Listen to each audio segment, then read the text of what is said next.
Honorable KIBAGENDI is having his first term. He has only been in this house for 2 years, and I must agree with the member for Migori County.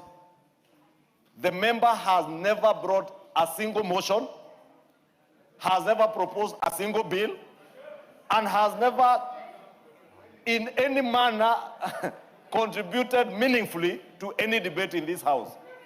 The best Honorable KIBAGENDI will do is to be disruptive of other members when they are making very substantive contributions to meaningful business. And I honestly sympathize with these constituents. Because when I look at even NGCDF reports, this is one of the most mismanaged constituencies in this country. Therefore, when you find a member disparaging a house he sits in, and indeed I looked at him, Honorable Speaker, and I couldn't help sympathize with the member because he had a lot of misplaced anger. And you could tell he has misplaced anger. And that misplaced anger is not with the House. It is with your own performance as a member of parliament. Honorable Robert Mbui, who was seated on that show, is serving his third term.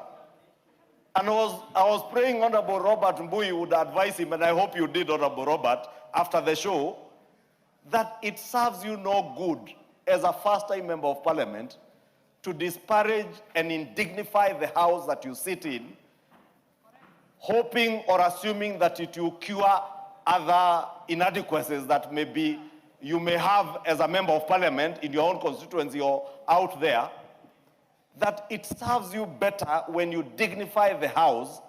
Because in this house, when you have experienced members like Robert Mbui, like the Deputy Speaker who is also serving her third term now, they are more likely to advise you on how even to conduct affairs in your own constituency other than disparaging. I know the Honorable Deputy Speaker was saying to have fear to appear on the show. And in fact, if you listen, you hear the anchor, the news anchor, or the host of that show correcting him and telling him he even has an apology from the Deputy Speaker because she was tied up in Eldoret and was on the road driving because of the unfortunate strike by KCA officers. And I know there are many members, including our chair of the Jailer Committee, who are stuck in Eldoret. I know Honorable Samuel Boroto has told me this morning he could not make it because he was also on the road. He missed his flight, and they were stuck in Eldoret for some time. And therefore, the things Honorable KIBAGENDI was saying should not be excusable for any member, Honorable Speaker. And Honorable Speaker, this is a matter, it is good that you have taken action because I wanted to ask the Honorable Sarah Korere to move that we name Honorable KIBAGENDI and we commit him to the Powers and Privileges Committee. But Honorable Speaker, let me take this opportunity to thank you because I'll be raising another issue tomorrow. Because in your standing as Speaker, you have done what is right to protect the dignity of this House.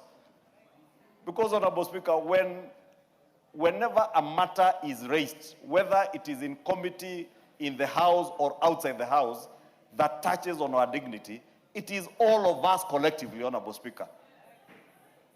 You know, when you hear people are collecting money here and left, right, and center out there, and we do not take a position as a House, then we all stand accused, Honorable Speaker. When we are said to have been auctioned, Honorable Speaker, you know, serious people like Senior Counsel Otiende Omolo, can you imagine? Now, who would auction Otiende Omolo? Who would auction TJ Kajwang? Or an elder like Professor Nyikal? A man who sits through this House from 2:30 to 7 p.m. at times to midnight, when Anthony KIBAGENDI, who is younger and who is more resilient to sit for hours, hardly sits in this House for 30 minutes. So even when the House was being auctioned, where were you, Honorable KIBAGENDI? And he should be ashamed of himself, Honorable Speaker. And if he does not apologize, Honorable Speaker, in a manner that is acceptable to the House, Honorable Speaker, we must take more decisive action on the Honorable KIBAGENDI. Yes, we must take into our Powers and Privileges Committee, Honorable Speaker. To be in this House, and his constituents should really be sympathetic to what they did by voting such a man who goes talking about the same parliament that he doesn't even understand anything about. I have never heard this man contribute to anything to do with his constituents. But when he goes on TV, he wants to do showbiz. Honorable Honorable Kibagendi, I was elected by over 200,000 votes. You have no reason to go and tell other people that our house has been auctioned. I am here every day as a first-timer working so hard to contribute to my constituents and the country. But you can't go out there to do showbiz out of desperation and embarrass a house that has dignified members of parliament. He has acted in a disorderly manner. He has cast aspersions on the character of the Speaker, the character of the Deputy Speaker, and the character of the entire Presidium. He has also tried to ruin the name of Parliament. Yes, he has said things that he's unable to substantiate. Order. Wanjala, what's the point of order? Thank you, Honorable Speaker. The issue the Honorable Member has raised is a very serious issue for somebody to disparage the Parliament in which he's in. I would ask the House, Mr. Speaker, I've looked around, I can't see Kibagendi. He is there. Oh, thank you. Proceed, Mr. Speaker. Go on, Deputy Speaker.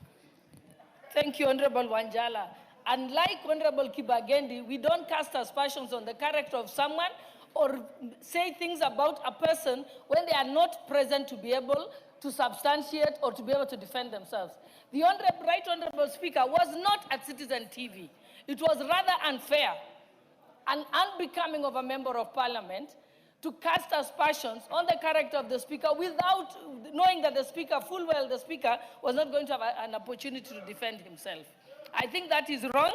And if you ask me, Honorable Speaker, I think we should be asking that he be suspended from the House for the maximum period allowable, which is 28 days. Thank you, Honorable Speaker. Order, members. Order. Honorable members. Order.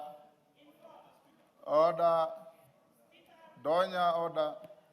Honorable members, this is one case of what lawyers and judges would say, contempt in the face of the court.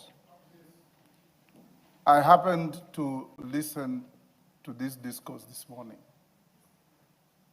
There was Honorable Robert Mbui, the Honorable Madenge, and the Honorable Kibagendi. I was horrified to hear the things that Honorable Kibagendi said. That this house has been auctioned.